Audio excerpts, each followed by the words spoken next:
Freire e a educação em ciências. Homenagem a Marta Pernambuco e aos mais de 50 anos do livro Pedagogia do Oprimido. Convidamos então ao palco a professora Fernanda Osterman, da Universidade Federal do Rio Grande do Sul, que atuará como moderadora.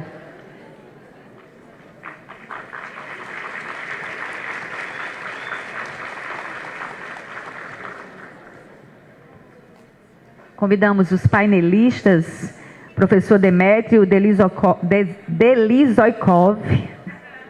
esse nome é difícil, ele é da Universidade Federal de Santa Catarina.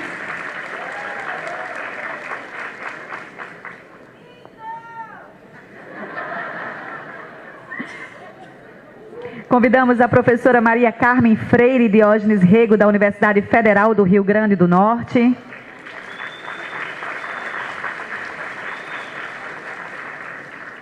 E o painelista Antônio Gouveia, que é da Universidade Federal de São Carlos.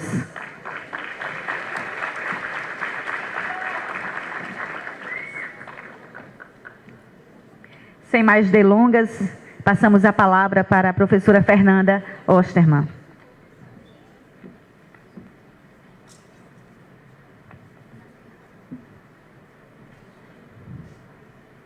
Bom dia, novamente a todos e a todas. E é com alegria, então, que dou início ao nosso painel de abertura, Paulo Freire e a Educação em Ciências, com homenagem a Marta Pernambuco e aos mais de 50 anos do livro Pedagogia do Oprimido. O nosso painel, então, é formado pelo professor Dr. Demétrio Delizoikov Neto, que possui graduação em licenciatura em Física pela Universidade de São Paulo, 1973, e doutorado em Educação pela Universidade de São Paulo, 1991. Atualmente é professor associado 4 da Universidade Federal de Santa Catarina. Aposentado, ele assoprou aqui. Professor voluntário do pós-graduação.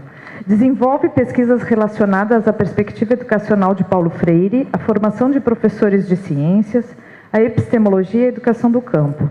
Possui experiência na área de educação com ênfase em ensino-aprendizagem. Doutora Maria Carmen Freire Diógenes Rego. Possui mestrado em Educação pela Universidade Federal do Rio Grande do Norte, 1995, e doutorado em Educação pela Universidade Federal do Rio Grande do Norte, também, 2006. Atualmente é professora do Ensino Básico, Técnico e Tecnológico da Universidade Federal do Rio Grande do Norte, atuando principalmente nos seguintes temas: Pedagogia Freiriana, Educação Infantil, Formação de Professores, Educação Continuada, Educação Ambiental e Infância. E também compõe o nosso painel o Dr. Antônio Fernando Gouveia da Silva, bacharel e licenciado em Biologia pela Universidade de São Paulo, 1980, e doutor em Educação, na área de currículo, pela Pontifícia Universidade Católica de São Paulo, em 2004. Atuou como professor no ensino fundamental e médio e no superior em universidades públicas e privadas. Presta serviços de assessoria às secretarias de educação na implementação de movimentos de reorientação curricular. Professor de ensino superior, graduação e pós-graduação na Universidade Federal de São Carlos, campus Sorocaba, e na pós-graduação da Universidade Federal de Santa Catarina. Atua como pesquisador nas áreas de currículo crítico, políticas curriculares e metodologia do ensino de ciências naturais e biologia. Meu muito obrigada pela participação de vocês. E como que querem combinar quem vai começar? Já falaram?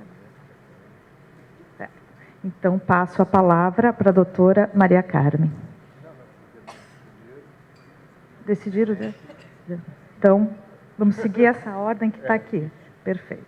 Então, doutor Demétrio Delizoikov, com vocês. Bom dia a todos.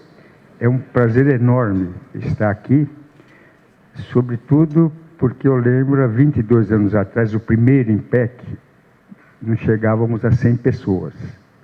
Agora estamos aqui com cerca de 1.200, talvez não todos aqui nesse momento. E o interessante é que eu vejo ao lado daquelas pessoas que estavam há 22 anos atrás, junto com um monte de rostinhos assim, né, caras novas.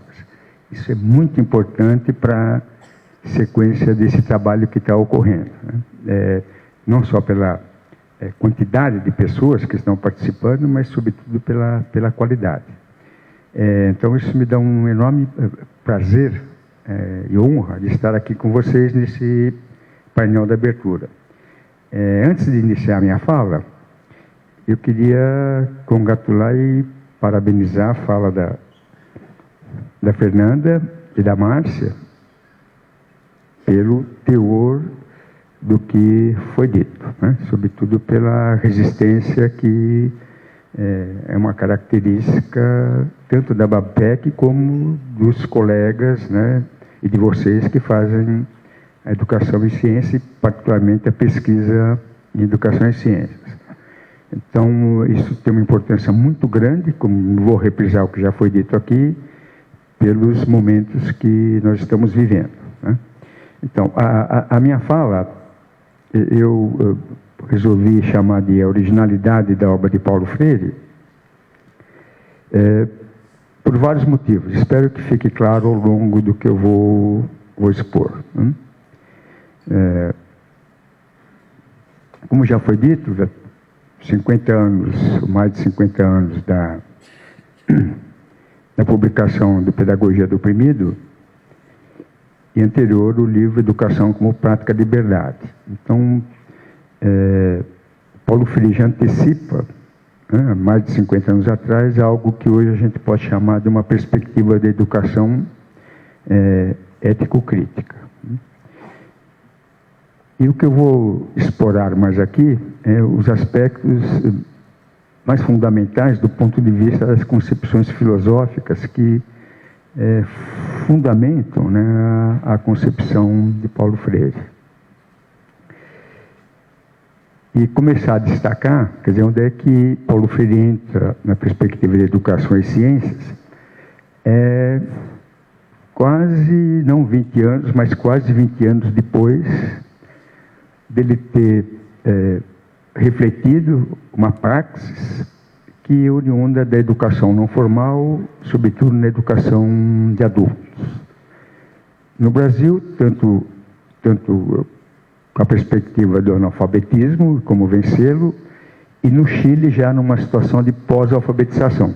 Então é ali que dá para entender que a maior sistematização que ocorreu e que permitiu enfrentar um desafio, né, já em meados dos anos 70, quase 20 anos depois, o desafio da implementação da concepção de Paulo Freire, né, por outros motivos e outras finalidades que não a educação não formal, né, que é a implementação da concepção na educação escolar. Né. Um verdadeiro desafio.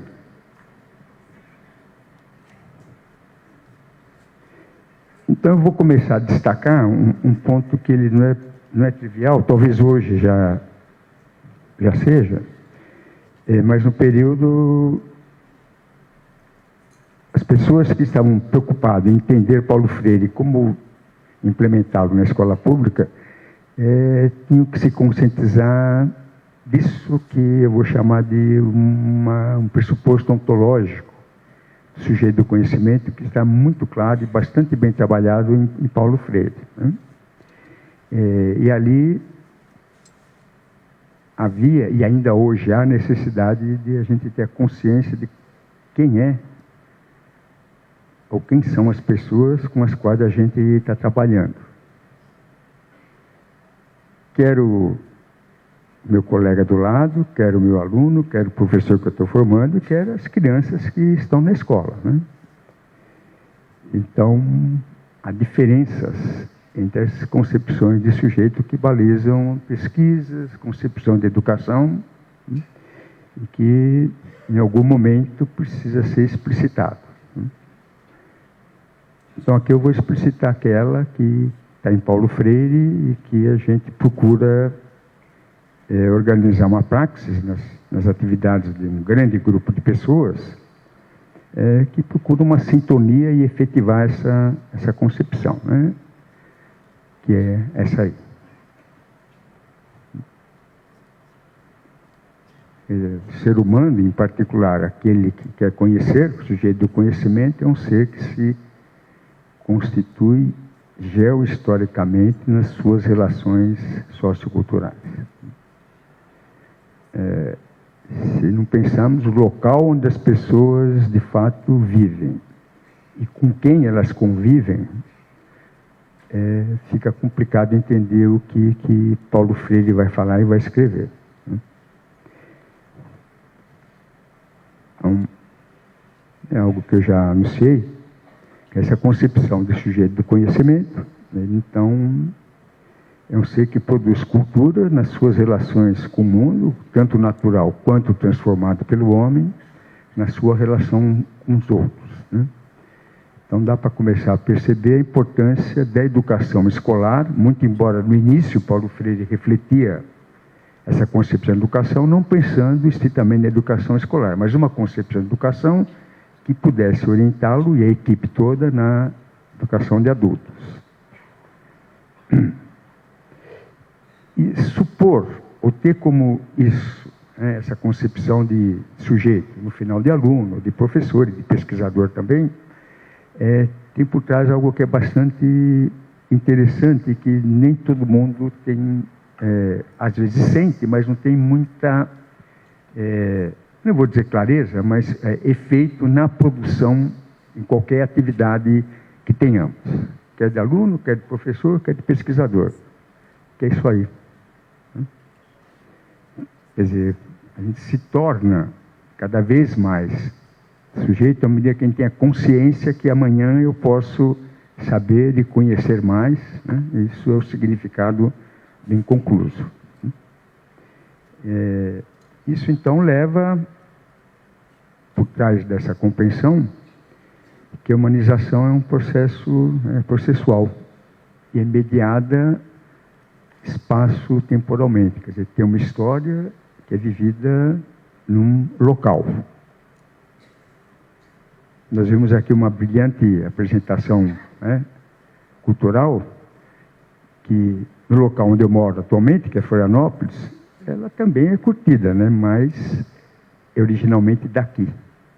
Então é um pouco isso que quer dizer a produção, a constituição, né, geohistórica do ser humano. É evidente que há características comuns. E quais são essas características comuns?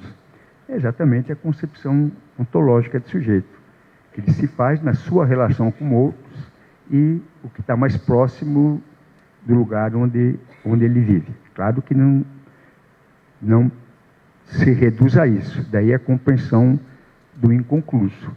Não precisa ter uma cultura que só se origina no local histórico e geográfico onde vive num determinado momento da vida. É por isso que então Paulo Freire coloca, né, como esse sujeito é um vir a ser. E não vir a ser qualquer, é um ser mais. Isso tem tudo a ver com o evento, né, o evento de hoje. Tem a ver com a democratização, né, e os outros dois elementos que estão contemplados nesse 12º IMPEC. Então, a partir disso, quais são as consequências para práticas educativas? Eu vou destacar algumas aqui, né? Quer dizer, como o sujeito se faz nas suas relações locais, na relação com o mundo natural e o construído pelo homem com os outros, é óbvio que não vai entrar na escola, né, sem saber nada. Aliás, esse era o pressuposto fundamental da campanha de alfabetização inicial com Paulo Freire, né? Então, o que os alunos, né, conhecem, né, o que conhecem os alunos durante as interações mediadas em ambiente fora da escola? Isso tem um papel fundamental. Nos anos 70 já houve uma área bastante forte na pesquisa de ciências, que tem a ver com as concepções alternativas, mudanças conceituais. ainda que não exatamente afinada com toda a concepção de Paulo Freire, mas já a consciência de pesquisadores do mundo inteiro, o papel que conhecer o que os alunos já conhecem teria uma importância fundamental na educação, em particular na pesquisa em educação e ciências, né? E aí, a outra questão fundamental, como é que nós, professores, né, podemos conhecer aquilo que os alunos já sabem, já conhecem. E o desafio, então, para se implementar a concepção de Paulo Freire em escolas, na educação escolar, em busca de relações, né, como problema, entre 1 e 2, né, de tal forma a poder implementar uma ação didática pedagógica que contemple pelo menos aqueles 2 pontos. Então, aí que a gente pode entender o que Paulo Freire vai fundamentar como a dialogicidade, que vai ocorrer entre conhecimentos diferentes. Olha o primeiro elemento aqui do IMPEC de hoje, que é a diferença, né? E reconhecer essa diferença. E para reconhecê-la é fundamental o que Paulo Freire vai chamar de dialogicidade. Ao mesmo tempo, a presença do outro se faz necessária, né? A alteridade. Eu vou chamar a atenção aqui que tem o outro e tem o outro do outro, né?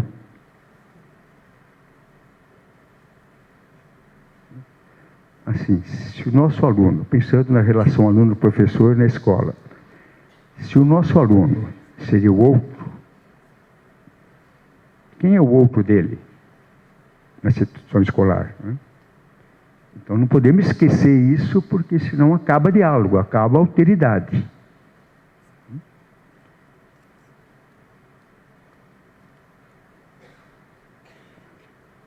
E aí tem algo que não é muito simples e automático, muito embora tenhamos tido avanços em, né, procurar saber o que os alunos sabem, mas essa pergunta que vem a seguir é importante. Sabem sobre o quê?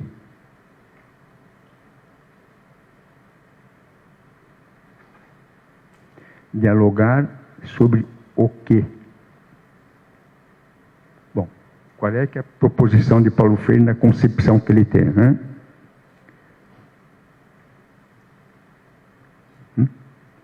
Sobre situações históricas envolvidas em contradições. Por exemplo, igual a que nós estamos vivendo nesse momento, né? Se é que vocês me entendem. Ah, ok. Todo mundo está entendendo o que significa, em princípio, uma contradição. E procurar entendê-la, né?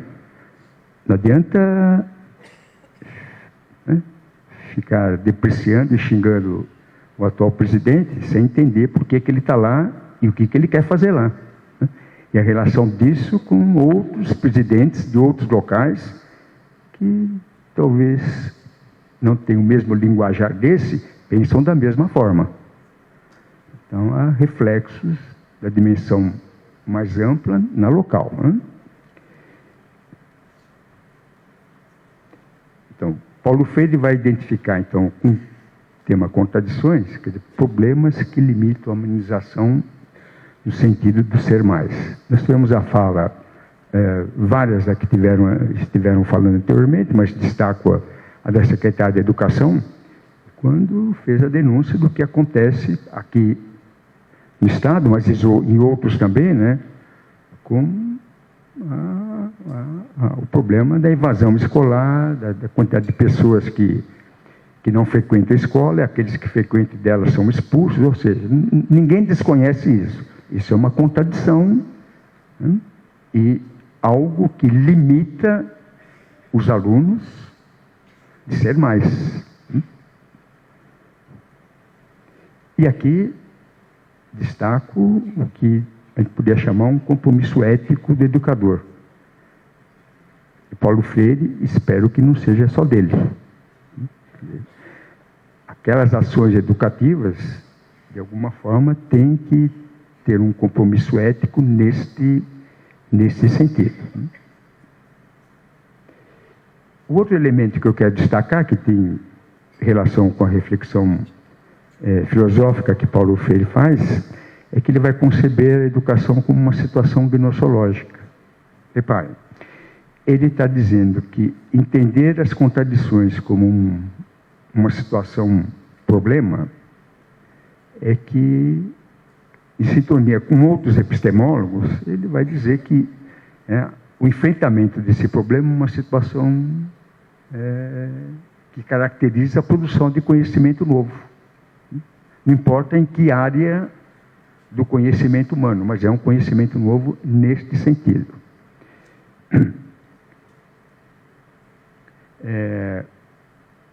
E no final, o conteúdo do diálogo que ele está propondo tem relação com aqueles problemas relacionados com as grandes contradições. Então, não é qualquer diálogo. E não é qualquer conversa nessa perspectiva freiriana que vai mediar o diálogo. Ela tem a questão de fundo e a compreensão das contradições. E aí, então, dá para entender por que também Paulo Freire concebe uma educação chamada de problematizadora. Então, se não houver problemas, em sintonia, como eu já adiantei com outros epistemólogos, Bachelard, por exemplo, é um deles, não há conhecimento novo. Okay? E professores de física, química e biologia que estão aqui presentes, além de outras áreas, como geologia, etc. O aluno que nós estamos recebendo é, sim, absolutamente novo. Não absolutamente por causa das questões midiáticas contemporâneas, mas, num certo sentido, a ter para si esse conhecimento que nós detemos é novo para ele. Como é novo também aquele que nós não temos acesso hoje, mas que amanhã nós vamos ler num paper de uma revista. Olha o significado de inconcluso. Nesse sentido, é um novo, inclusive, para pesquisadores, porque ainda não foi dado como novo. Vai ser a hora que for divulgado. É esse o significado de novo. Mesmo aqueles que já são dados historicamente, encontrável em qualquer biblioteca, e hoje também na rede da internet, é novo para quem nunca teve a chance de usá-lo para resolver um problema. Então, essa questão é fundamental. Então, o processo educativo, na concepção freiriana, tem que ser dialógico, problematizador, conforme eu estou procurando caracterizar. Em termos da materialidade, como é que foi enfrentado ao longo desses mais de 15 anos, 20 anos, o enfrentamento para a implementação em escolas dessa perspectiva. Eu vou fazer uma pequena síntese, vou focar nesse momento, particularmente nos professores. Então, o que vai caracterizar esse caráter dialógico, problematizador, tem a ver com equipe de professores de uma escola, isso não é função de um único professor, localizar as manifestações locais de contradições mais amplas, globais. Isso é um trabalho de equipe. O que fazer com isso? Entender essas contradições, com os instrumentos que cada área do conhecimento pode oferecer para compreender. Claro, com o conhecimento que cada um de nós tem e que pode contribuir para a compreensão daquela contradição. Isso significa, aí tem um nome bonito, mas ao mesmo tempo feio, né? Alguns chamam de interdisciplinaridade isso. É bonito porque é uma exigência, mas é feio porque tem tantas concepções de interdisciplinaridade quanto quisermos. É só pegar qualquer livro que trata desse assunto. Tá? Na perspectiva freiriana, interdisciplinaridade é isso. A necessidade de estabelecer relações entre conhecimentos de várias áreas, de tal forma que isso possa auxiliar na compreensão da contradição. Na situação escolar, isso aí origina um currículo, né? Que é mais do que simplesmente ementas e programas de disciplinas. Inclui isso, mas não só isso. Então, sabe elaborar currículos a partir dessa perspectiva. E aí voltamos ao diálogo, que contempla as explicações dos alunos sobre aquelas contradições. Estão entendendo por que eu chamei a atenção quem é o outro do outro? O professor entendendo o conhecimento dos alunos. E aí é o pulo do gato que a gente não pode minimizar, inclusive a presença disso de Paulo Freire, como historicamente poucas pessoas, aliás, muitas pessoas acabam não reconhecendo a necessidade, inclusive trabalhos de análise teórica. Para que a gente quer conhecer aquilo? Não é problematizadora? Para problematizar essas explicações. E, em função disso, planejar um ensino que possibilite aos alunos conhecer outras explicações sobre as contradições. Tal como aquelas que os professores de equipe procuraram fazer. Aí a necessidade de um trabalho de equipe. Neste caso, o outro do aluno que deu aquela explicação é a equipe de professores. Isso está escrito com todas as letras, talvez não dessa forma, nos trabalhos de Paulo Freire. Então, a besteira, quem diz que Paulo Freire esvazia conteúdo. Tanto aqueles que querem esvaziar conteúdo por outros motivos, como os trabalhos teóricos que falam essa besteira. Que envolve exatamente os conhecimentos universais, que são aqueles os quais os professores trabalham para entender aquela contradição. Bom, para finalizar, eu tenho que fazer um comentário ainda aqui rápido, que essas coisas, elas envolvem Tem um tempinho ainda? 5 minutos? Estou encerrando. Que essa trajetória toda que é enfrentada no Brasil e em outros locais do mundo, aqui sobretudo com a maior intensidade, ela originou, como muitos de vocês, se não todos sabem, aqui dissertações, teses, livros, artigos. Eu quero aqui fazer um destaque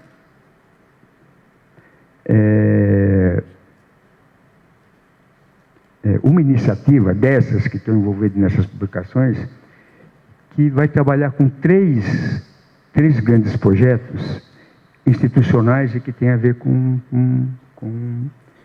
esse desafio de implementar Paulo Freire na educação escolar.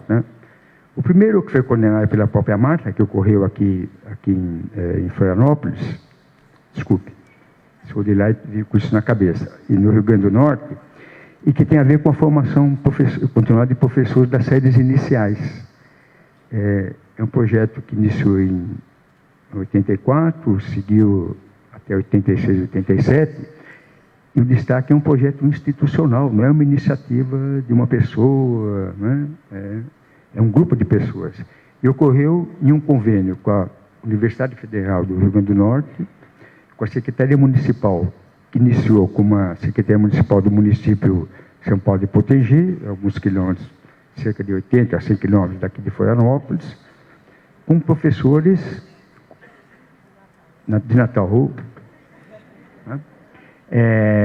que iniciou com o trabalho de professores de primeira a quarta série dessa rede pública de São Paulo do Potengi. Então, um convênio institucional entre a Secretaria e a Universidade, e o mais importante, que foi financiado pelo MEC. Para quem lembra, estou vendo alguns colegas aqui, é um programa que chamava-se o Programa de Desenvolvimento Científico e Tecnológico, financiado pela CAPES. Então, isso, sobretudo hoje, tem uma importância bastante grande. Quer dizer, é possível, sim, ter um Estado comprometido com esse tipo de educação. O segundo projeto, que também foi institucional, esse é uma experiência, não gosto de falar experiência, mas foi uma atuação internacional, que tem a ver com a formação de professor de ciências da Guiné-Bissau. A Guiné-Bissau é um país uma ex-colônia portuguesa, logo após a independência do país, então havia necessidade de formação de professores, que até então, né, o colonialismo português ficou mais tempo lá do que ficou no Brasil. O colonialismo português iniciou lá antes de 1500, e com a Revolução dos Cravos, com a independência da Guiné-Bissau, até 74 não havia escolarização universal.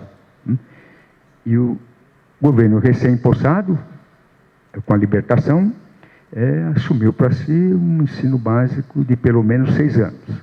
E havia necessidade, nos últimos 2 anos, de formação de professores. Pois esse projeto também ocorreu devido a um convênio entre o Instituto de Pesquisa e Desenvolvimento francês e o Ministério da Educação da Guiné-Bissau, e financiado pelo Fundo Europeu de Desenvolvimento. Que são reconhecimentos internacionais para a obra, né, e para a concepção da educação de Paulo Freire. E o último, não o último, mas o terceiro tem a ver com a própria implementação da concepção de Paulo Freire no período em que ele foi secretário de Educação Municipal de São Paulo, né, que iniciou em 84. Ali também, além de haver a instituição Secretaria Municipal de Educação, foi feito um convênio com as grandes universidades de São Paulo, 3 delas públicas, a USP, a Unicamp, a Unesp e também a PUC de São Paulo. Então, há um respaldo nessas iniciativas institucionais. É simplesmente a vontade de meia dúzia de 3 ou 4 professores, né, ou pesquisadores que querem levantar uma bandeira de luta, né? Eles fazem isso sim, mas em conjunto com instituições. Eu quero destacar isso por causa, né, disso.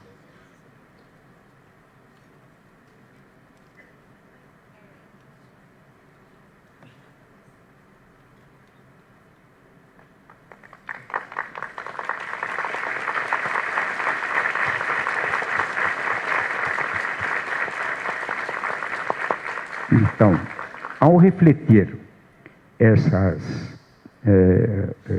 esses eventos, esses projetos, a Marta, então, procura fazer uma primeira síntese teórica, que defende na USP, em 74, né, no programa de pós-graduação em educação, e ela vai, então, alinhavar essa reflexão dessa praxis, envolve teoria e prática, e ela vai, então, aprofundar isso, essa compreensão, através das seguintes díades: fragmentos e totalidades, né, continuidade e ruptura, unidades e diversidades, contradições e identidades, né? Fim.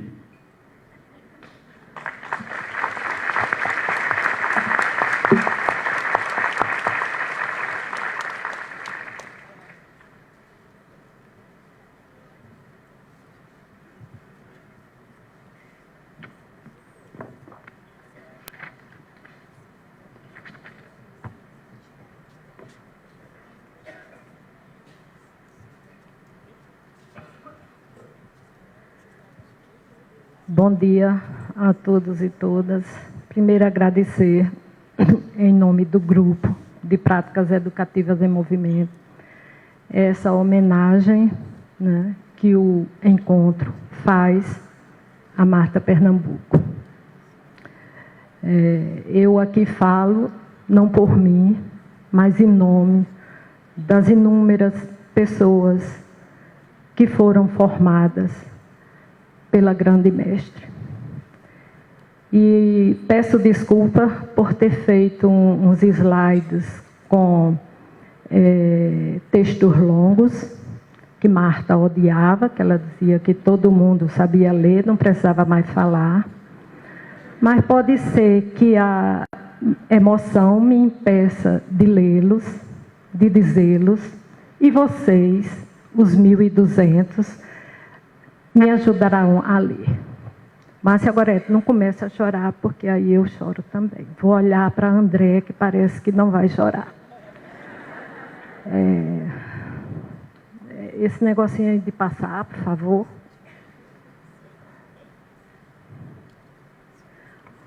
sou licenciada em Física, mas trabalho há mais de 20 anos no Departamento de Educação e na pós-graduação de Educação da UFRN e há mais de 30 na UFRN. Fui professora de ensino fundamental, médio, superior em escolas públicas e privadas em diferentes lugares do Brasil e assessorei prefeituras e governos estaduais e federal na construção de propostas pedagógicas. Ao longo desse tempo, priorizei na pesquisa a interação com escolas e professores das redes públicas de ensino e com os movimentos sociais. Acho desafiante a interação que se estabelece na sala de aula e gosto de criar também desafio para os meus alunos, buscando sempre formas de crescer e ampliar os horizontes. Espero que a nossa interação tenha essa marca de nos possibilitar novos rumos. Inicio minha fala com essa definição do perfil no SIGAR, que é o registro acadêmico, onde Marta é professora. Era professora. Ainda é difícil dizer que não é mais. Iniciar as palavras de Marta, com as palavras de Marta, é, em primeiro lugar, uma honra, pois mostra a dedicação de uma docente por uma educação transformadora. Em segundo lugar, Marta Pernambuco foi minha mestra, minha amiga, e mais do que nunca, Marta vive em suas palavras, que ecoa nas pessoas que compartilham do mesmo campo de ideias. Essa mesa é um exemplo dele. Eu, Irene, Romão e muitos de nós somos o exemplo vivo e pulsante da trajetória dessa educadora. Hoje, além de compartilhar com vocês um pouco do itinerário de Marta Pernambuco, quero fortalecer a praxis freiriana tão defendida por Marta. Explorar o pensamento de Marta Pernambuco é mapear princípios praxeológicos para a estruturação de reservas de ideias que nutrem o bem-pensar e expressam resistência. Em outras palavras, é tratar de uma educação que encoraja o espírito crítico e o despertar de cidadãos à construção do seu próprio destino. Nesse sentido, sistematizo 3 momentos que, a meu ver, e o do nosso grupo, são práticas catalisadoras do pensamento de Marta.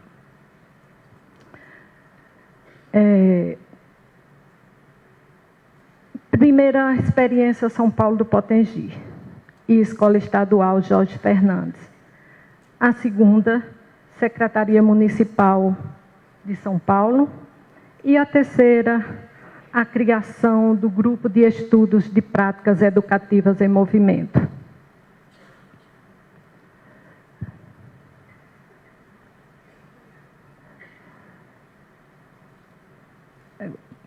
Acho que não. São Paulo Potengi marca o início do percurso de Marta, com certeza. Era a dissertação de mestrado dela, era uma intervenção num município pequeno, a 70 quilômetros de Natal, não de Florianópolis, e já sabe, e era tão pequeno que quando o carro da universidade chegava, era a hora que as professoras sabiam que tinham que ir para a escola para um encontro. Então, era uma pequena cidade. Mas Marta, na época, ela usou outras referências. A proposta das escolas comunitárias barbianas, as ideias de Paulo Freire, a pedagogia de Frenet, dos colégios vocacionais, das experiências do MEB, Movimento de Educação de Base do RN, que Marta tinha uma forte ligação por ser vindo de uma família extremamente católica, com um irmão padre, e da proposta do CEPO, de Centro de Educação Popular. Essa primeira...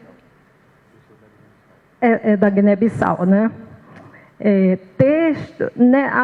As principais produções dessa época já mostravam, né, que todos os sujeitos envolvidos eram os sujeitos do conhecimento.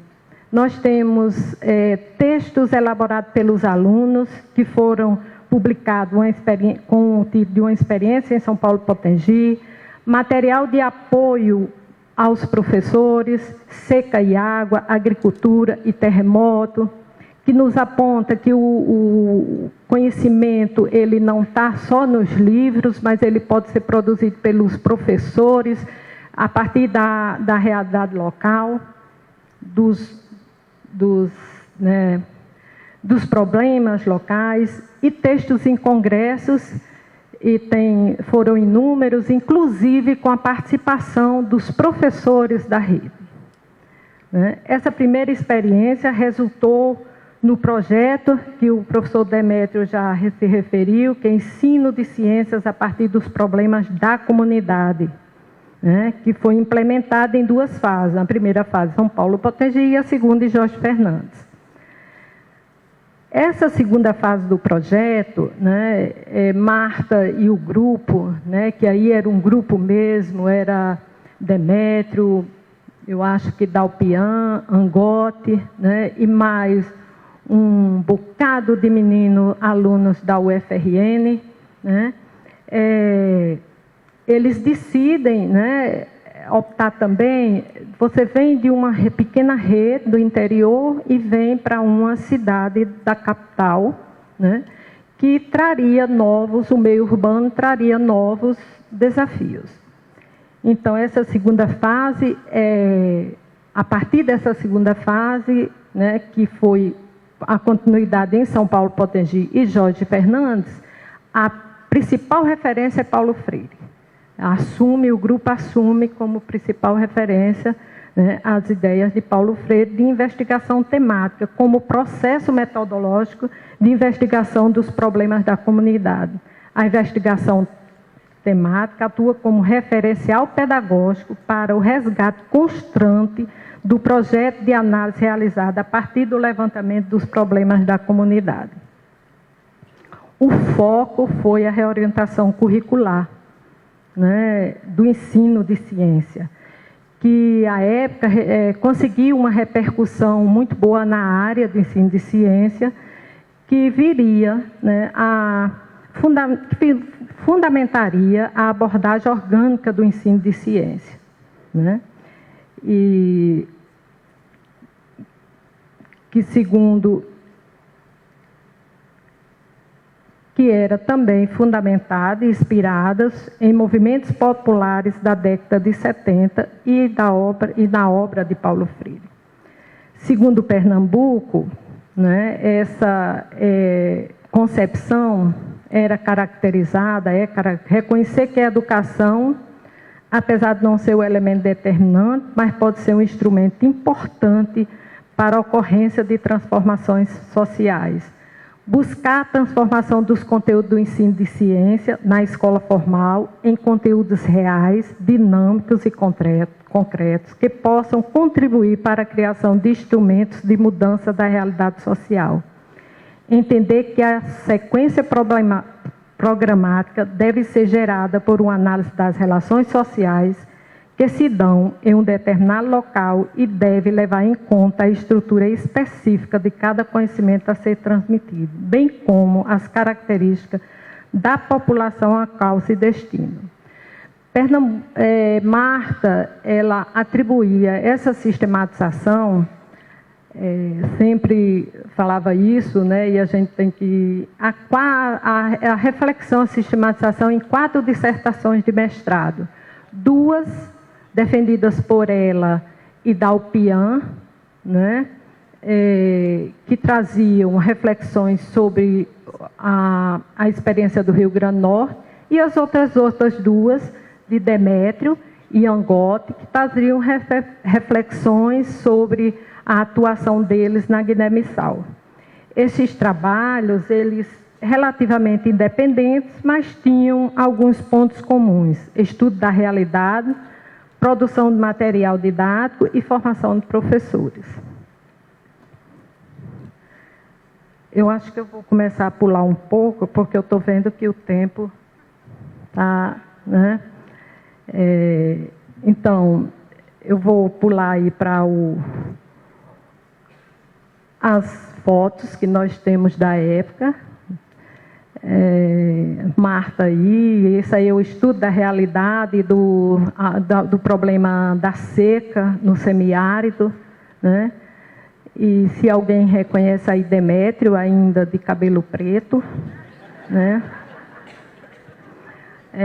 E vocês veem a Marta lá, né? E em todos os momentos a equipe estava junto, né? Esses encontros eram quinzenais, eram 17 professores que trabalhavam, todos os professores da rede eram 17 professores. Bom, passado esse primeiro momento, o segundo momento se dá na Secretaria Municipal de Educação de São Paulo, que Demétrio já referiu, né? E que, ao mesmo tempo que Marta estava implementando, envolvida nessa ação que era instigante para ela, ela estava também no doutorado. Porque aí há outra grande coincidência.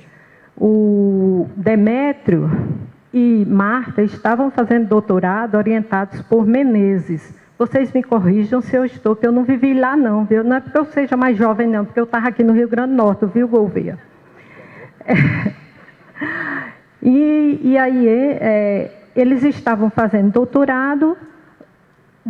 Menezes é convidado para articular, por ser o pró-reitor de extensão da época, para articular, e ele leva os orientandos dele, né? E encontra lá na rede um professor jovem, entusiasmado, que temos aqui à mesa também, Fernando Gouveia, Antônio Fernando Gouveia, que era professor da rede de São Paulo e que abraçou essas ideias, né?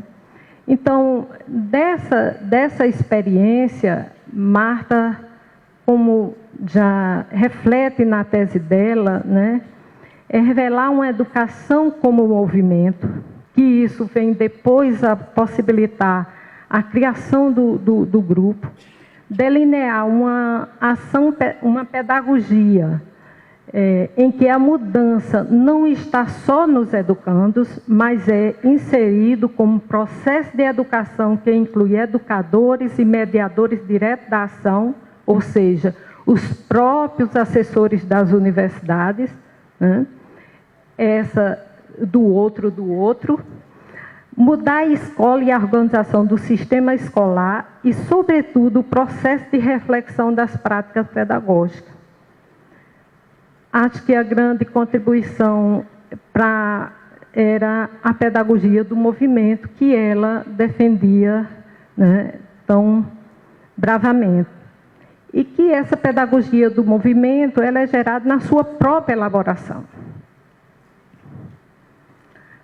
E o terceiro momento, eu quero deixar 3 minutos para uma homenagem que o pessoal do Grupo de Educação do Campo, né, fez um vídeo simples, mas eu acho que a simplicidade de Marta está refletida lá nesse vídeo. Marta cria, em 1994, com um grupo de alunos do programa de educação e professores da UFRN, o Grupo de Práticas Educativas em Movimento, onde atuou até maio do ano passado, mês do seu falecimento. Desde a sua criação, o GEPEM desenvolve projetos que propiciam um espaço de articulação nas dimensões do ensino, da pesquisa e de extensão. Marta não era aquela pesquisadora de uma sala, de um gabinete, de uma atuação teórica. No vídeo vocês vão ver, Marta era da comunidade, onde estava o conhecimento que precisava ser transformado. Marta estava lá, na escola, no movimento do campo, nas comunidades de assentamentos rurais. Essa era a atuação de Marta. Uma das características da produção é de ser elaborada de forma compartilhada por pesquisadores, estando agregado em torno de alguns elementos. esse pensamento coletivo, como ela gostava de dizer, que os integrantes do GEPEM, ancorados na ideia de Paulo Freire, vêm construindo a partir de suas atuações em processos educativos e na pesquisa, parte de 3 grandes princípios.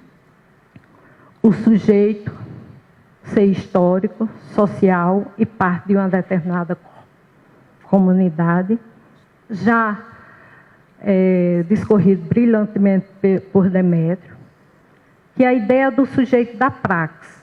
O sujeito, posto que se humaniza e se constrói no tempo histórico e em determinado espaço social. Para ele, a realidade social objetiva é produto da ação dos homens. E assim como ela não existe por acaso, também não se transforma por acaso. Nesse sentido, transformar a realidade é tarefa histórica, é tarefa dos homens, é tarefa nossa, educadores. O conhecimento é construído nas relações sociais. A realidade é local, é geradora de conteúdo. Para os integrantes do GEPEM, a realidade dos sujeitos também é geradora de conteúdo, constituindo o ponto de partida e o ponto de chegada. Esse princípio perpassa todas as ações educacionais do GEPEM, seja na formação de professores, nas atuações formais, não formais, nos movimentos sociais. Conhecer é aprender o mundo em suas relações, um processo necessariamente dinâmico, no qual, através de ações físicas e mentais, os diferentes sujeitos constroem, em uma interação coletiva, novas formas de relacionar e compreender o mundo. Marta, Pernambuco. E a dialogicidade, construção coletiva e o processo de conscientização. Dialogicidade não como conversa, mas dialogar sobre as contradições, sobre a realidade, e que para Marta era um processo indissociável com a conscientização. E os eixos fundantes do GEPEM, né, que a gente identifica, é a articulação teoria-prática, o movimento das práticas educativas como foco, sempre o foco da ação do grupo é uma prática educativa, seja o movimento social, seja formação de professores, problematização e diálogo na proposição e execução do fazer das práticas, aqui é a docente, profundidade e extensão, que não... Todas as práticas, eu acho que isso foi muito forte também em São Paulo, Potengi, né? Não é só o conhecimento universal, o científico que é importante na formação, mas o que está no entorno. Para vocês terem uma ideia, em São Paulo, Potengi, levava-se terrário, teve inclusive uma época que um tempo que você ensinou a fazer massa de macarrão, né? Porque alguns alunos achavam que macarrão era plantado. Então, o Demétrio foi lá ensinar a fazer massa de macarrão. Então, o conhecimento que está no entorno da cultura, tanto local como a nossa cultura, isso é também constituído nessa formação. E aí, os 3 momentos pedagógicos que foram sistematizados lá atrás, eu acho que foi foi mais Demétrio, né, e que hoje o GEPEM propõe, né, como estabelecer como dinâmica do grupo o estudo da realidade, quando se analisa a situação da realidade, problematizando-a, questionando os modelos explicativos propostos, organização do conhecimento, em que os conhecimentos formais são enfatizados sempre em confronto com a problematização inicial, buscando uma nova concepção das situações analisadas. Aplicação do conhecimento, em que o conhecimento anterior aprendido é utilizado para reler e reinterpretar a própria realidade, bem como para ser extrapolado para novas situações que apontarão novas problematizações, né? Hoje, o GEPEM, grupo no qual Marta... Eu estou cansada, porque eu estou fazendo um grande esforço para não me emocionar muito. O grupo no qual Marta viveu o tempo mais fértil de sua ação de educadora constitui-se um espaço de mão dupla na ausência de sua mentora e no processo de reestruturação em que vivemos. Assim, somos antigas, como eu e Irene, e novas vozes, como a de Romão, do cotidiano acadêmico, nas quais Marta semeou uma pedagogia da esperança, que enfrenta as contradições do tempo e do espaço para ver crescer uma ciência comprometida com o florescer da vida. Nesse processo de reestruturação, de ausência de Marta, resistimos. Reconhecer os participantes é uma ação necessária de um grupo que tem o diálogo como base e que sem essa ajuda nós não teríamos condições de ter continuidade. Por isso, agradecemos ao GRECOM, ao Programa de Pós-Graduação em Educação, ao Centro de Educação, à Universidade. E eu gostaria de citar apenas, pedindo desculpa às inúmeras pessoas que teriam que citar, a uma pessoa, eu nem escrevi para não... a André Ferrer, que foi um amigo, um parceiro, e que propiciou, emprestou o nome dele à disciplina que Marta vinha oferecendo no ateliê. E aos amigos e colaboradores do GEPEM, Demétrio e Gouveia, que com espírito aberto para o novo tempo, com Marta Pernambuco, formaram um espaço, um tempo de contradições e complementariedade que é o GEPEM. E eu aproveito para fazer propaganda do livro que vai ser lançado hoje, né? Nós conseguimos, tem um editorial que foi escrito, está publicado na revista do Centro de Educação, da professora André Ferrer e a professora Márcia Gugel, para quem quiser saber mais sobre Marta. Um artigo sobre as referências formativas do grupo, né, meu, e este livro que nós estamos publicando hoje, com o título de Práticas Coletivas, o Pensamento e a Prática Pedagógica em Marta Pernambuco. E que finalizo agradecendo a todos e a todas e pedindo... já está aí o vídeo, viu? E vamos assistir, né, esse homenagem simples. A educação do campo, do povo agricultor, precisa de uma enxada, de um lápis, de um trator, precisa educador para trocar conhecimento. O maior ensinamento é a vida, seu valor. Dessa história, nós somos os sujeitos, lutamos pela vida, pelo que é de direito. As nossas marcas se espalham pelo chão, a nossa escola, ela vem do coração. Dessa história, nós somos os sujeitos, lutamos pela vida, pelo que é de direito. As nossas marcas se espalham pelo chão, a nossa escola, ela vem do coração.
obrigada, então.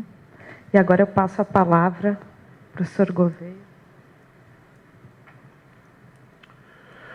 Bem, bom dia a todos, é um prazer estar aqui. Quero agradecer muito aqui o convite, em nome da Márcia, em nome aqui da Fernanda, da Suzane. É um prazer estar aqui à mesa com o Demétrio, com a Carmen, estar encontrando o André, a Irene e outros colegas que hoje trabalham comigo, como a Juliana. É uma honra, claro, né, a gente estar presente nesse momento de memorial, né, da Marta, mas ao mesmo tempo, claro, é um momento triste, né? Ontem até a gente estava conversando com o Demétrio e tal, parece que Natal perdeu alguma coisa para a gente, né? A primeira vez que eu retorno no Natal, após o falecimento da Marta. E aí a gente sabe que, né, se a gente for lá na tábua de carne, a carne de sol não vai ter o mesmo sabor, né? Bom, mas assim, eu tive o prazer de conhecer a Marta, o Demétrio, o professor João Zanetti, que infelizmente sofreu um acidente, aí ele vinha ao encontro, mas não pôde vir. Na experiência de São Paulo que eles mencionaram, né? De 89 a 92, uma administração popular assumiu a Prefeitura de São Paulo e Paulo Freire assumiu a Secretaria Municipal. Era um professor da rede pública, eu fui professor do ensino fundamental e do ensino médio durante 25 anos, das redes públicas de São Paulo, municipal e estadual, e nesse momento, eu já tinha uns 10 anos, eu tive o prazer, então, né, com a mudança da gestão, não vamos esquecer, né, que antes da gestão da Erondina foi a gestão de Jânio Quadros, né, então, que foi muito difícil, e depois foi a do Maluf, tão difícil quanto, mas nesse período foi todo um processo que, na realidade, me formou, né? Tanto a Marta, como o Demétrio, como o João, vamos dizer assim, me ensinaram a compreender aquilo que eu já li há um bom tempo, né, e tinha dificuldade de compreender. Porque Paulo Freire, né, não é uma leitura tão tranquila assim, né? Sabemos que muitas vezes, né, a compreensão, né, posto que não só a linguagem, mas como os interlocutores, eu acho que ele tentava, Álvaro Vieira Pinto e outros, né, de Zeb, ele tentava discutir num plano mais, uma linguagem mais filosófica. E eu fui formado, né, em bacharelado, licenciatura em biologia, cheguei a começar, fui até quase o final, de um mestrado em genética de populações, e aí quando a gente se depara, né, com toda essa linguagem, com toda essa perspectiva, esse novo olhar, a gente que está encharcado de positivismo, né, tem toda uma dificuldade. E aí eu devo muito ao Demétrio, muito à Marta, pela minha formação nesse processo, né? Então, quer dizer, a dor da Marta, né, não está, né, de corpo e alma aqui, é uma coisa dura. Mas vamos tocando o barco. Eu vou tentar fazer aqui nessa fala uma contextualização de como eu compreendo a produção de Freire, né, e a sua contribuição, no nosso caso, professores da educação básica do ensino de ciências, né? Opa, cadê o mágico? Ó, pessoal, a gente está olhando para baixo, não é porque a gente está com algum problema. É que inventaram esse negócio aqui, que para mim é a primeira vez que eu vejo, tá certo? E aí só que puseram a mesa um pouco para frente, mas... Não é só em câmera de televisão que aparece. Então veja, de uma maneira muito simplista e superficial, só quero lembrar algumas coisas que, por exemplo, né, que a perspectiva na modernidade da ciência era a perspectiva da emancipação. E aí eu trago Huxley trazendo uma citação dele: a ciência não passa do bom senso exercitado e organizado. Dentro dessa promessa, então, a partir do contexto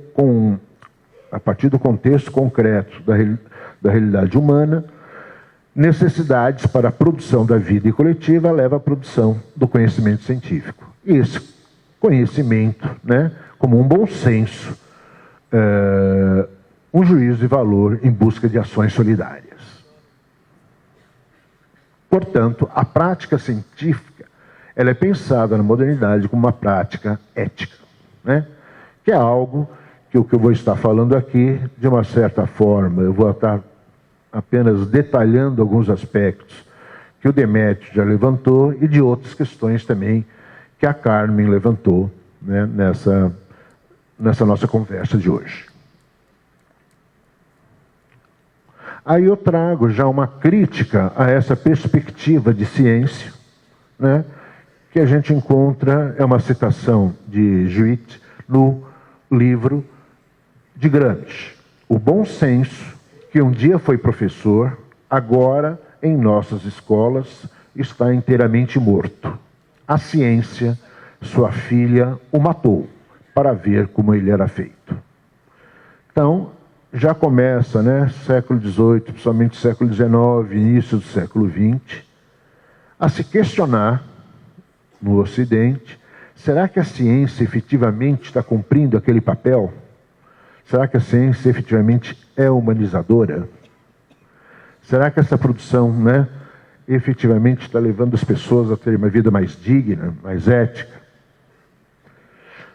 Então, a pergunta que a gente faz dentro do nosso contexto, né, o ensino de ciência é capaz de contribuir com bom senso?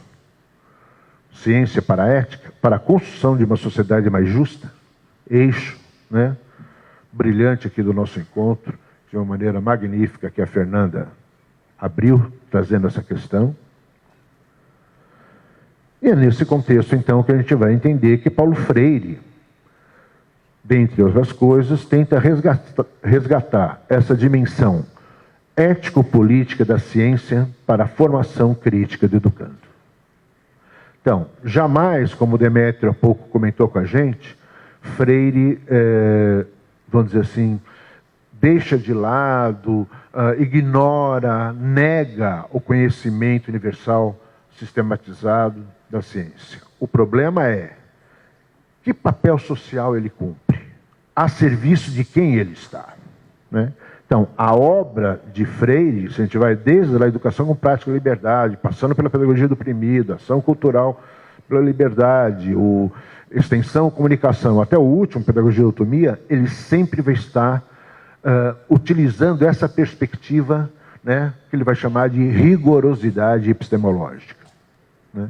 Eu tenho que trazer a ciência e colocar a ciência a serviço dos cidadãos e não fazer o inverso.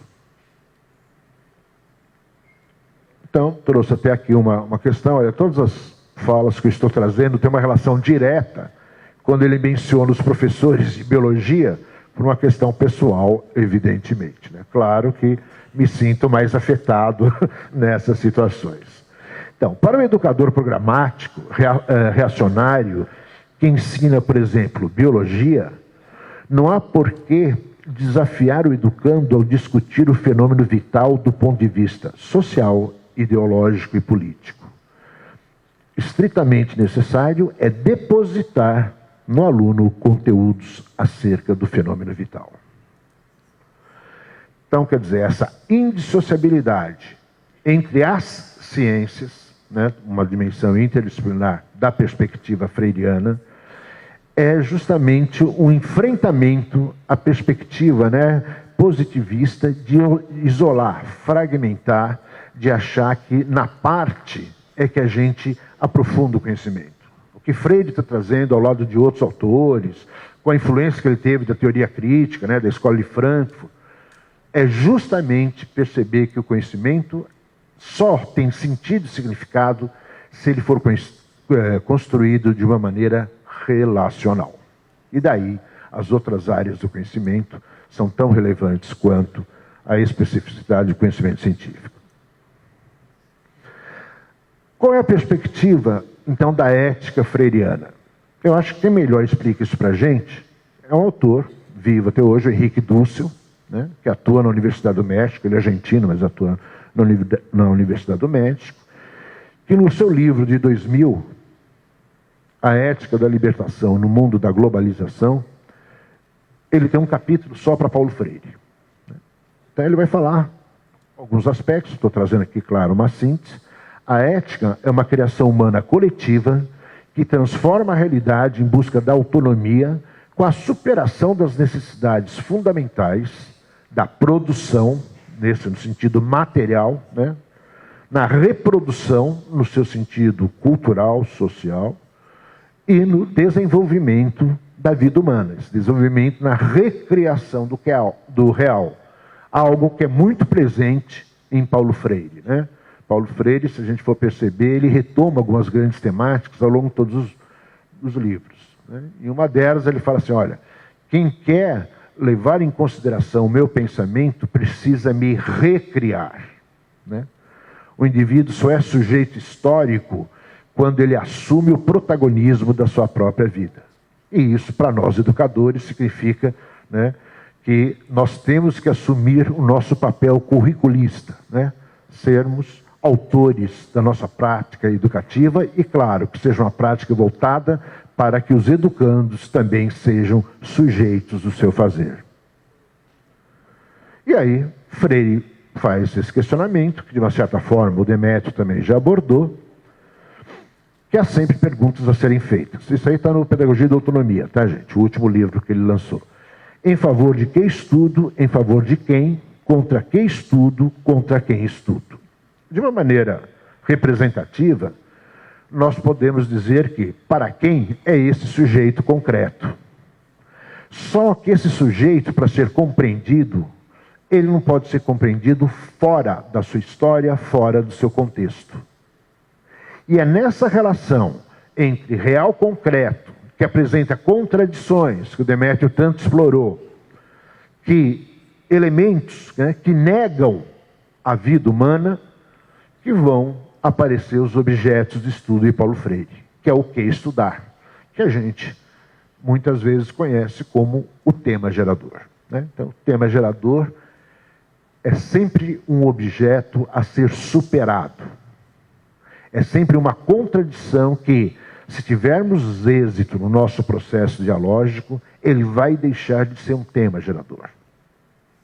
Porque ele é uma compreensão, vamos dizer assim, conformista, limitada de realidade, que leva as pessoas a aceitar uma situação de opressão, como se essa situação fosse natural. Claro que também nessa ética freiriana, os processos dialógicos, como bem explorou o Demétrio, são fundamentais para a praxis curricular, que é o como praxis, que também a Carmen já conversou com a gente.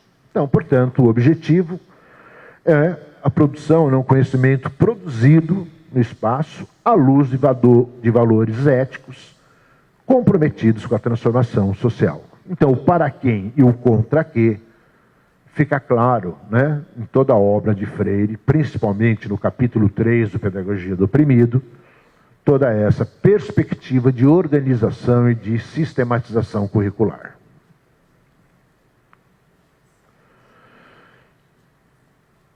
Outra questão central, né, na obra de Freire e que muitas vezes ele é muitas vezes mal compreendido, justamente porque os interlocutores se esquecem desse papel que o Demétrio chamou a atenção, dessa dimensão ontológica que ele vê na educação. Então, numa perspectiva de educação convencional, conservadora, o que é que nós temos? O objeto de estudo é um conteúdo científico, é um produto da ciência totalmente descontextualizado e que se justifica em si mesmo. Por que é que você está aprendendo fotossíntese? Pergunta o aluno. Ou por que é que eu estou ensinando fotossíntese? Fala o professor. Porque é importante para a sua vida. E por que é importante? Um dia você vai saber. Tá certo? Ou porque cai no vestibular. Eu, por exemplo, eu fiz primário e ginásio, não existia ensino fundamental. Velho. E tinha uma professora, a dona Eda, que me reprovou no 4º ano primário. Naquela época era o seguinte, a gente, se fosse aprovado no 4º ano primário, ia direto para o ginásio. Se não, a gente tinha que fazer o 5º ano primário, admissão. E caiu no exame raiz quadrada. Eu fui mal, errei e fui reprovado. Aí eu fui falar com a dona Eda. Dona Eda, raiz quadrada é importante? Ela falou assim, fundamental. Então, eu perdi o contato com meus colegas, todas as relações sociais que eu tinha estabelecido, porque eu não sabia raiz quadrada. Mas como eu sempre acreditei muito nos meus professores, eu estou esperando chegar o dia que eu vou olhar e falar, puxa, bem que a dona Eda tinha razão. Se eu não soubesse raiz quadrada, eu seria uma pessoa pela metade. Bom, então, dentro desse contexto, né, quem é o educando, o aluno, é um não sujeito. E qual é o grande objetivo da educação? Uma educação para adaptação. É o que Freire vai chamar de uma tal educação para a ética do mercado. Como se o mercado, né, coubesse algum tipo de ética. Né? Se o princípio é a mais-valia, portanto, que tipo de ética eu posso falar do mercado? Né?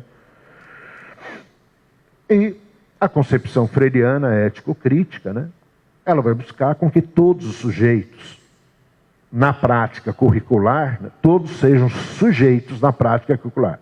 Educador, educando, comunidade, que estão inseridos e não apartados, como na primeira situação, no contexto sociocultural desumanizador. Né?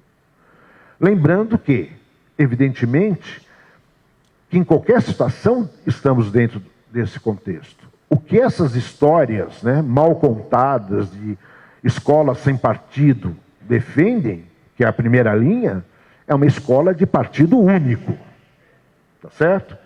Que é justamente a imposição desse único partido. Né? Bom, mas então você traz todo esse contexto em relação. E o conhecimento científico contextualizado vai tomar para estudar esse objeto de estudo, que é essa injustiça, que são essas contradições.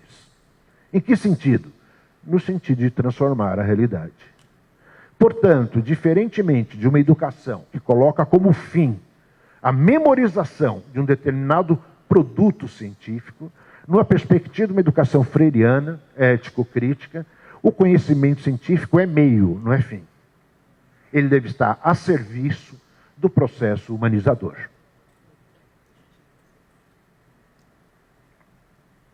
Então, mais uma vez, Freire vai trazer assim para a gente. A substantividade democrática jamais separa do ensino dos conteúdos o desvelamento da realidade.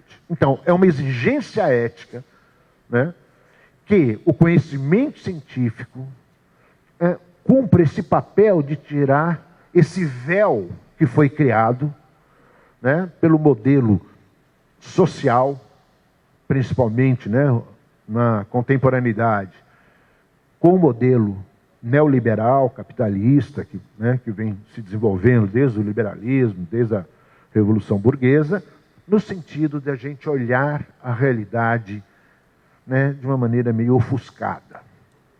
A ciência tem muito em contribuir para tirar esse véu, para efetivamente mostrar quais são as relações que estão envolvidas na produção material, cultural e social das pessoas. Reparou que eu fico apontando para cá? Fico apontando para cá como se adiantasse alguma coisa, mas tudo bem. Então, um exemplo aqui de uma fala de Paulo Freire, que ele vai fazer lá no Medo e Ousadia, né?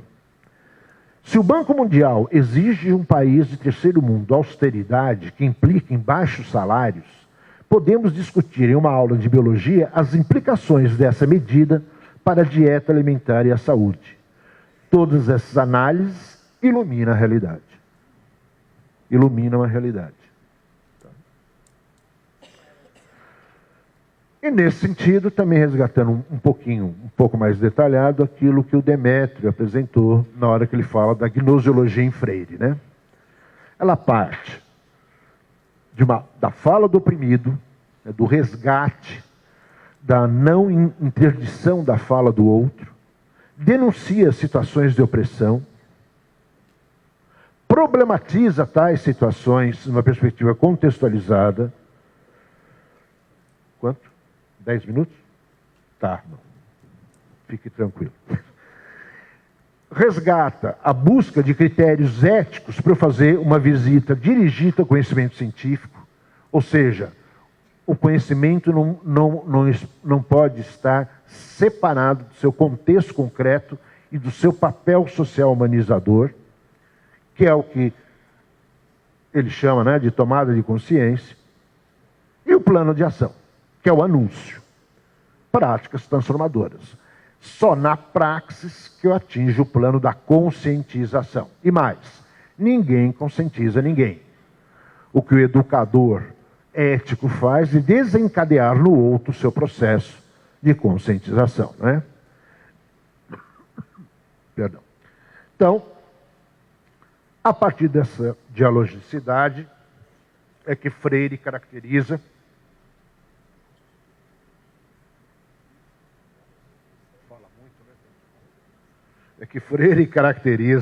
como ciclo gnoseológico.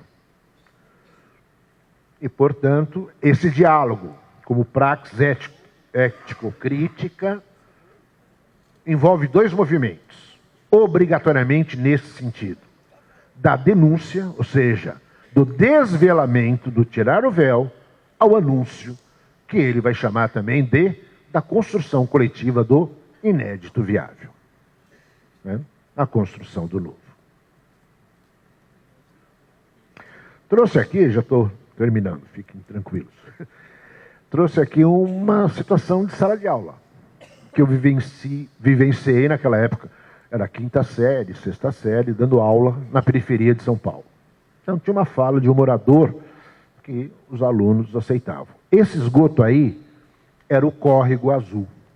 Mas o pessoal da favela acabou com ele jogando a água suja das casas. E aí o que nós começamos a discutir e que orientou a programação que nós fizemos, que foram as nossas questões curriculares. Os processos de eutrofização dos rios Pinheiros e Tietê, que são rios centrais na cidade de São Paulo, onde a Globo fica ao lado do rio Pinheiros, grandes prédios com multinacionais. Por acaso é diferente da eutrofização que ocorre lá no Córrego Azul? Quer dizer, a decomposição da água no sentido, né, do desenvolvimento não mais de seres aeróbicos, pelo excesso de nutrientes e por aí vai, é diferente. E por que continuam sendo tratados uns como rio e outros viram esgoto?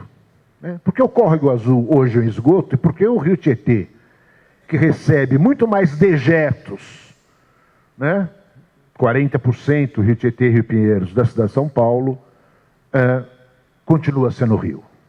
Parece que no modelo em que vivemos, até a merda é ideológica. Não é?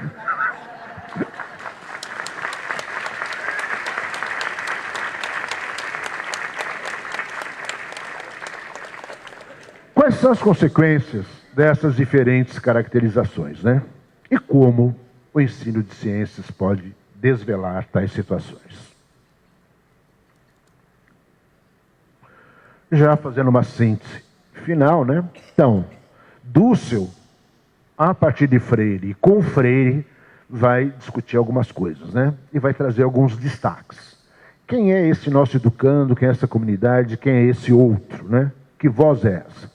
É a expressão de um pensamento, é a revelação do diferente, está aí o grande destaque do nosso encontro do IMPEC, é a denúncia de uma negação da vida, é a denúncia de uma situação de injustiça social também que o IMPEC tanto está explorando. E uma prática pedagógica ético-crítica freiriana exige saber ouvir, saber compreender e saber servir, ou seja, um posicionamento político, epistemológico, humanizador, colocar o conhecimento científico acumulado a serviço do outro, né? E não o inverso. Portanto, estou trazendo aqui uma das influências também, né? Os pensadores da escola de Frankfurt, uma influência muito forte, Erich Fromm, Marcuse, Adorno, na obra de Freire. E aí eu trouxe uma citação aqui do Adorno, que para mim faz muito bem essa relação entre Freire e Dúcio. Toda colaboração, todo humanitarismo é mera máscara para aceitação tácita do que é desumano. Uma educação assistencialista, ela é desumana. É com o sofrimento dos homens que se deve ser solidário. E aí, encerrando. Não é na resignação, mais uma fala de Freire, mas na rebeldia em face das injustiças que nos afirmamos.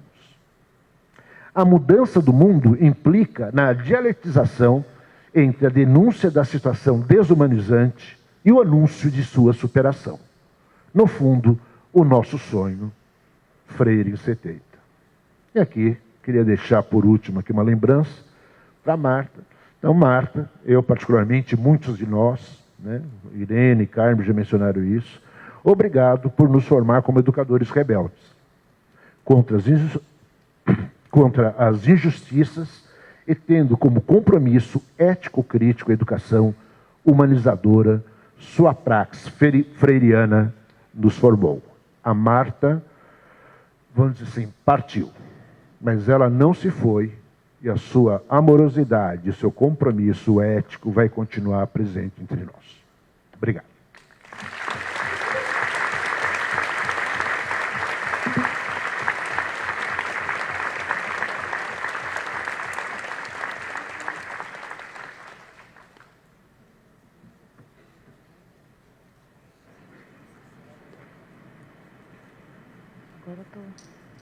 Estamos com 8 minutos de atraso, né, do encerramento do nosso painel de abertura. Então, a orientação aqui da Márcia.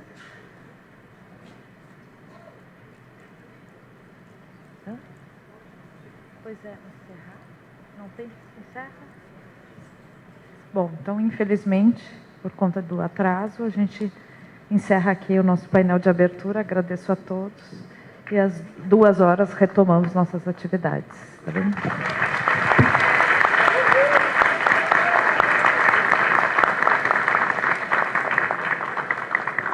Encerramos então os trabalhos nesta manhã e agradecemos a presença de todos, desejando a todos um excelente encontro. Informamos que existem 3 ônibus circulares que vão levar vocês para a praça de alimentação do evento. Então, quem quiser pegar o ônibus circular, ele está aqui por dentro aqui do centro administrativo e vai para a praça da alimentação do campus da Universidade Federal.